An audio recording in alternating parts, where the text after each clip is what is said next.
दोस्तों आज के इस वीडियो में हम आप लोगों को भोजपुरी के सुपरस्टार गायक व अभिनेता खेसारी लाल यादव के बारे में कुछ बताने वाला हूं। दोस्तों आखिर कैसे बने ये भोजपुरी के इतने बड़े सुपरस्टार।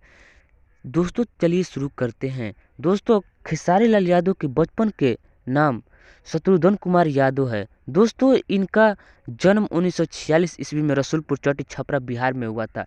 दोस्तों इनकी पिताजी का बात करें तो इनके पिताजी का नाम मंगरू यादव है और इनकी शादी की बात करें तो इनकी शादी हो चुकी है। इनकी पत्नी का नाम चंदा देवी। दोस्तों इनके दो बच्चे भी हैं, एक लड़का और एक लड़की।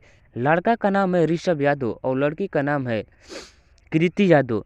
दोस्तों बिहार के भोजपुरी गायक व अभिनेता खेसारी लाल यादव को पहली सफलता उनके अपने भोजपुरी एल्बम माल भेटाई मेला से मिली थी। दोस्तों इनकी पहली फिल्म 2012 में रिलीज की गई थी। उस फिल्म का नाम था साजन चले ससुराल। दोस्तों यह फिल्म बहुत ही सुपर डुपर हिट हुई थी दोस्तों, जिससे वो भोजपुरी फिल्म जगत के सितारे बन गए। दोस्तों खेसारी लाल यादव अपने गायकी में ठेठ देहाती भाषा का उपयोग करते हैं।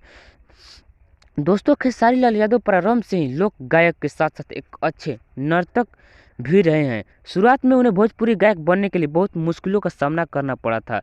वैसे दोस्तों इसके लिए पैसा इकट्ठा करने के लिए उन्होंने लिट्टी चोखा बेचना शुरू कर दिया था, जिसके कारण इन्हें फोर्स की नौकरी भी छोड़नी पड़ी थी। कुछ साल बाद इन्होंने भोजपुरी एल्बम में गाना शुरू किया, जिससे उन्हें उत्तर प्रदेश, बिहार, झारखंड और जहां भोजपुरी बोली जाती है उनके गीतों को वहां बेशुमार प्यार मिला।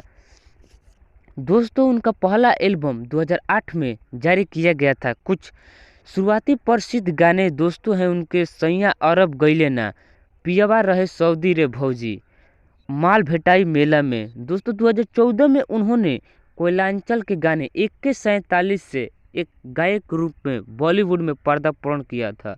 दोस्तों 2016 में उन्होंने ग्लोबल बाबा फिल्म के लिए अपना दूसरा बॉलीवुड गाना होली में उड़े गुलाल। 2017 में उन्होंने सबरंग फिल्म अवार्ड में सर्वश्रेष्ठ गायक का पुरस्कार भी जीता था। उस समय उनके कुछ उल्लेखनीय गीत थे, कवना देवता के गढ़ल सवारल हड़ू, और दूसरा इस प्रकार से जान गईनी इहो जान। दोस्तों इस प्रकार से ये इतने बड़े सुपरस्टार बने। तो दोस्तों ये वीडियो आप लोगों को कैसा लगा? अगर अच्छा लगा होगा तो कमेंट बॉक्स में ज़रूर बताइएगा, और अभी तक हमारे चैनल को सब्सक्राइब नहीं किए तो सब्सक्राइब करके बेल आइकन को जरूर प्रेस कर लीजिएगा। चलिए मिलते हैं किसी अगले वीडियो में। धन्यवाद।